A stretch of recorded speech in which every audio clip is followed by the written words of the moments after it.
Hi everybody, this is Jennifer Kronk, and this is a very quick tutorial or video on how to use the read-write extension.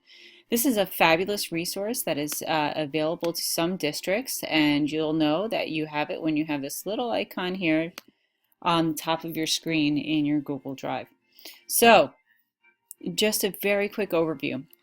So here, the very first thing we have is prediction. Super powerful.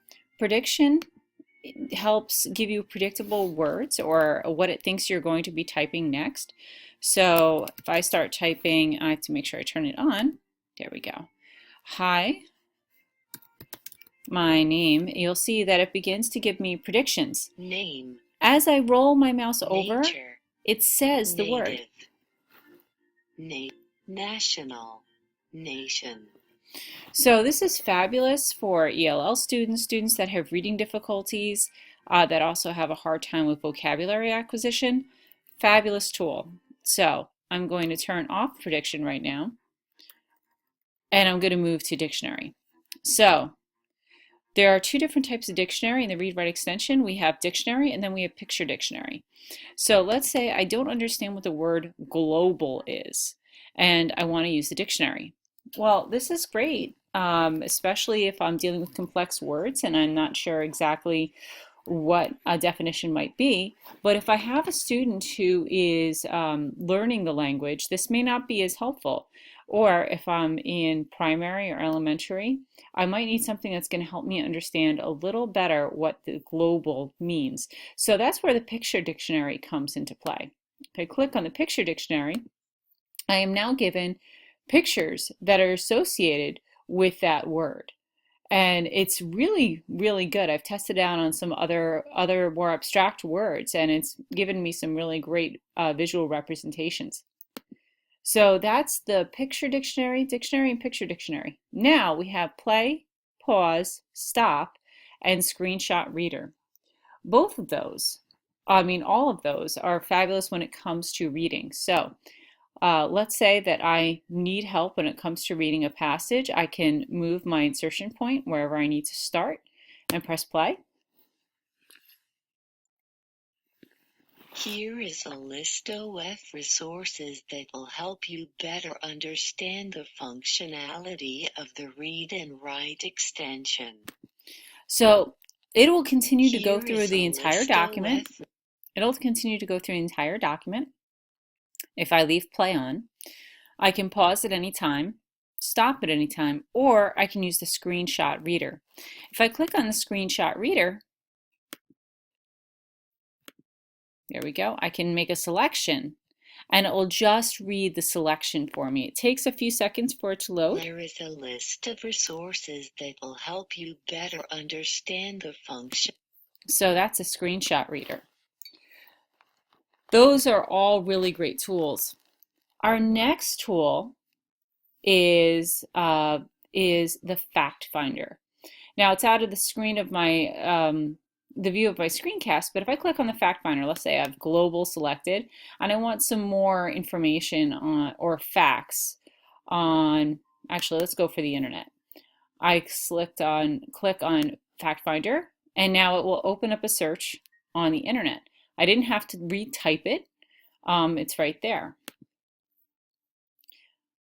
Now we have speech input. So speech input, if you're used to speech recognition, which usually sits in the add-ons, I've talked about that before. It's one of my favorite ones.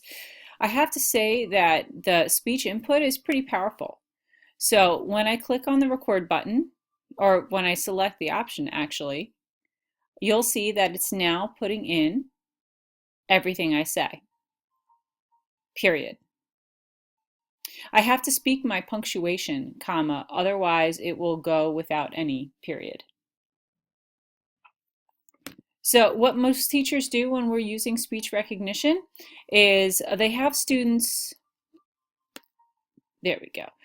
What they do is they usually have students just speak straight text into their document and then usually go back and edit.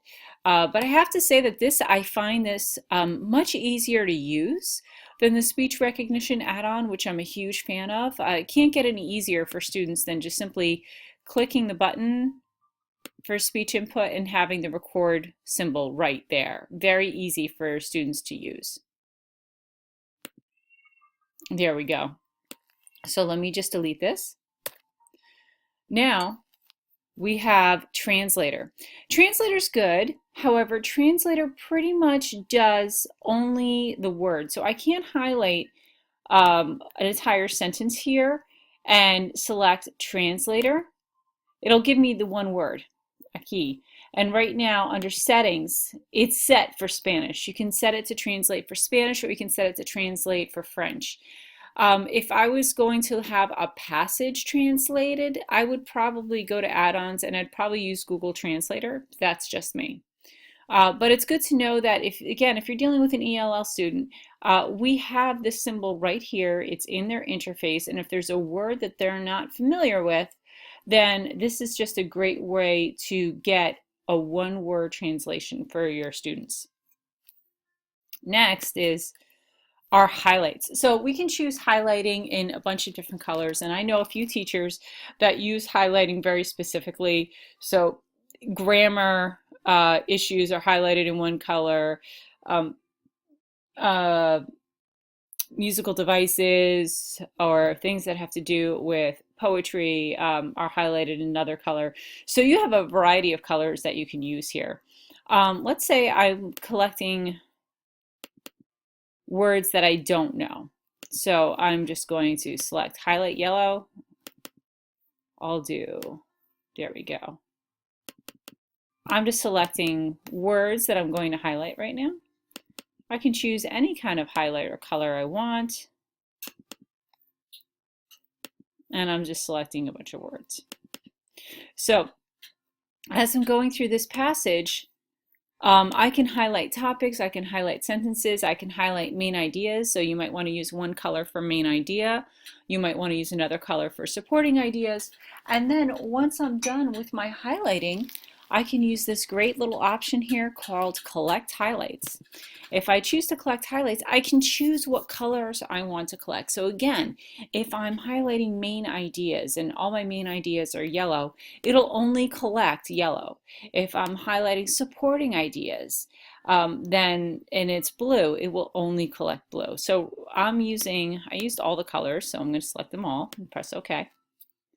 And now it collects them all and puts them into their own Google document. So this is how cool this is. This now are all the highlights that I had, and this is a link back to this document, the original document where I did the highlighting work. So that way it just links right back to that. So this is like my review document. Now that's pretty cool, but it's not as cool as the next option. The next option is vocabulary. Love this. So guess what? Your highlights can also become your vocabulary list. So how about we have a very personalized approach to student learning, and we want students to pick out the words they don't know and build their own vocabulary lists, and they highlight all the words they don't know to do that. So here I click on vocabulary, and it's creating a vocabulary list, and it's creating a new document for my vocabulary list. So I just have to wait for it to finish being populated. And just like the last document, it's going to be created. Here we go. And how cool is this? So it's now highlighted the words that I've highlighted. It has given me that. When it can, it gives me pictures to represent the words. And think about something like this. So right now, I have, for one of my vocabulary words, global. It's given me a verbal definition. It's given me pictures to represent it. If I'm a student, I could choose to turn this in for homework, use in a sentence. And then I can turn this into my teacher. But you can see where it can, when it's not necessarily as abstract, it can give me pictures that help me understand what is happening. So I love this function. I think that the vocabulary list is truly awesome. And the last function here that is super, super cool is the voice note. So if I select this area here and I click on voice note, I have 1 minute and I can leave feedback for my student. Now all students have this in in this district. So they all have the capacity of hearing your feedback. Think about how fast your correcting can be with your voice notes. So if I click here, this is now associating a verbal or an auditory comment for this one particular sentence. When I'm done, I press stop. I can insert that comment and just I have to wait for it to process. And now it gives me a link. So if I click here, this is now associating a verbal or an auditory comment. And there you go. So this is a regular comment. When the student hears my feedback, they can make some changes to it. They can click resolve. It goes up in the comment history so that it's always there in the comment history in case they forgot what I said to them. So now you have this document. It's going to be given to you, and you also have a handout that goes over the buttons as well. So I can't say enough about this particular tool. I think the read write extension is extremely powerful, and it can make life so much easier, especially for some of our neediest students, but also really help our regular students as well, because verbal commands make life much easier. I love the organization that you can do with your highlights, and you're collecting highlights and collecting a vocabulary. So if you have any questions, feel free to get in touch with me. Have fun exploring this tool. You have this tool now up on your Google Docs window, and I hope you have a fabulous day.